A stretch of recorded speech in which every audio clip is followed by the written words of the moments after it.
Christine Garrett, and this is my final for educational leadership. The topic that I looked at was gender and race inequity in schools. Hey, the gender and race inequity in our schools typically stems from a prejudice or a preconceived, usually unfavorable judgment of a person because of their differences. And gender biases stemming from stereotypes and expectations are also an issue that we're dealing with. I read and summarized 3 different articles, and each one of them discussed the inequity of race and gender in the school systems and how more needs to be done at the collegiate level to prepare teachers for ways to overcome the stereotype. And so my question is, what needs to be done to break the cycle? Now, every article that I read involved gender and cultural prejudice and how these things impacted student learning. Hey, the achievement gap is one of the big racial discrepancies that we have in our school systems right now. And it's become a priority to find ways to close or at least reduce the achievement gap. Now, the disparities in test scores and academic outcomes that tend to follow well-established race and class patterns. I realize I am not going to be talking a whole lot or any other than this page about the Pittsburgh school districts, but as I was going through Google trying to find a graph to emphasize or to show the discrepancies, I came across this one, and I thought it did a really good job tying together some of the things that I read in my other articles. Now, it just shows the difference between Caucasian test scores in math and reading versus African American test scores in math and reading, and there is definitely an achievement gap that needs to be addressed. Hey, in my opinion, the best way to really start to tackle the achievement gap issue is with early intervention. And then looking to understand gender differences in schooling, analysts have focused more on adolescents than on young children. However, young children's earliest school experiences are going to impact their long-term educational success. So even seemingly small differences in the way boys and girls are treated in early grades could have long-lasting repercussions. Okay, there was a study completed in the Baltimore school system a couple years back. Well, I guess it was quite a few years back. But it began with students entering into the first grade, and their parents were given a survey about what they expected of their students in their education and how they expected to behave in school. And then they took that information and looked at how it actually impacted their kids, how the different students from the different socioeconomic levels or statuses behaved, acted, what their grades were in comparison to other groups of students. And then at the end of the year, at the end of each year, the teachers were given a survey as well that asked about each of the students and behavior and grades and things that might have affected them and their response to the situations.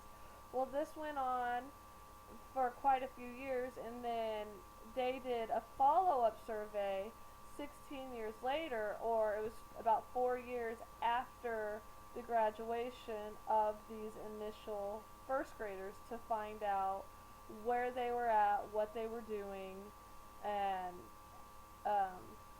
what kind of choices they were making in their lives.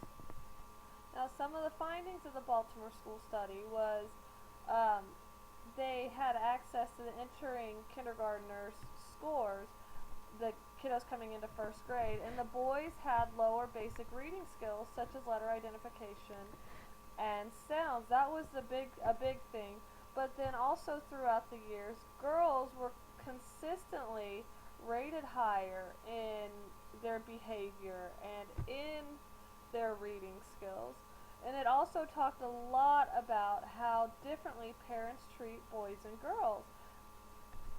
The gender stereotype starts at birth. I mean, you expect little girls to wear pink and boys to wear blue.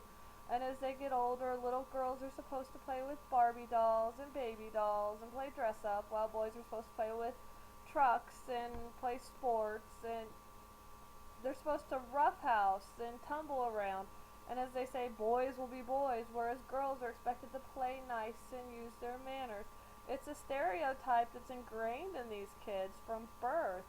And so a lot of the times, it's hard as a teacher to separate those things. I find myself having to constantly stop myself and really think about how I'm reacting to situations and realizing that I need to treat these kids the same. They are no different. They all need to be treated the same. It doesn't matter if they're a boy or a girl.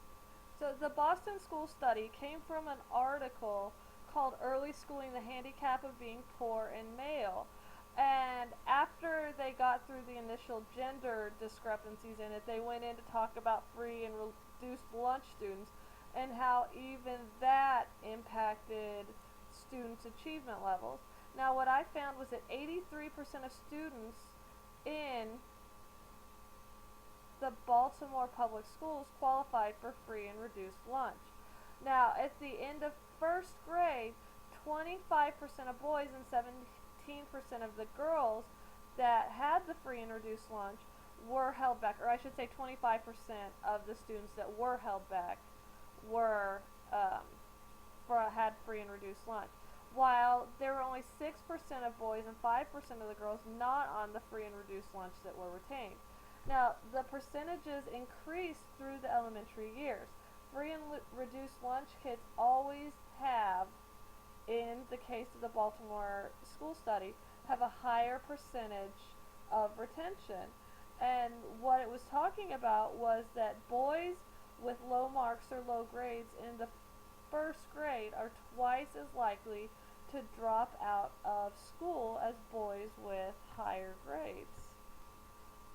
There are also more boys than girls that are in low reading groups among the free and reduced lunch kiddos, and they fail to progress as fast as those that are not in the groups. And now what I also found kind of interesting was that by the end of the 5th grade year, so just 4 years later, we talked about the student retention rate, or being held back, and out of the kids that get retained in 5th grade, 59% of the boys are on free and reduced lunch, and 43% of the girls retained are on free and reduced lunch, while on the opposite end, it's only 18% of the boys and 16% of the girls that are not on free and reduced lunch are held back.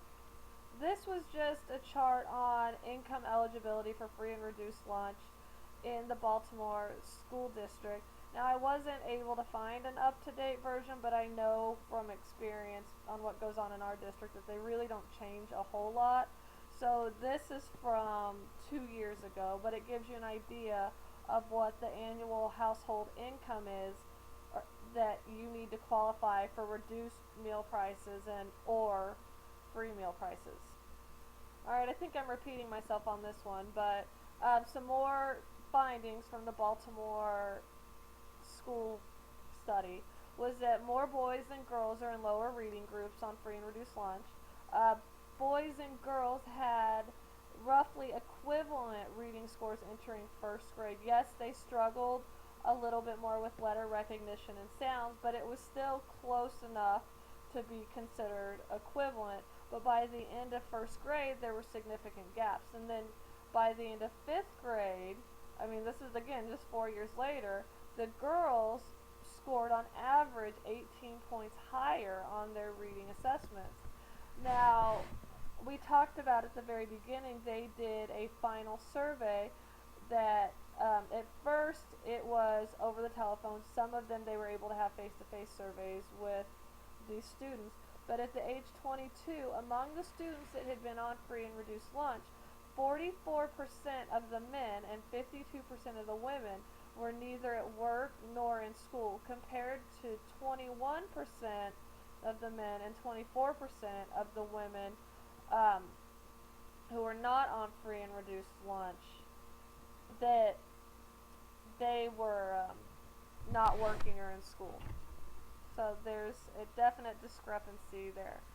Okay, so the article, The Handicaps of Being Poor and Male, talked a lot about low-income males, and the low-income males on free and reduced lunch were held to a different standard by their parents than those kids not on the free and reduced lunches.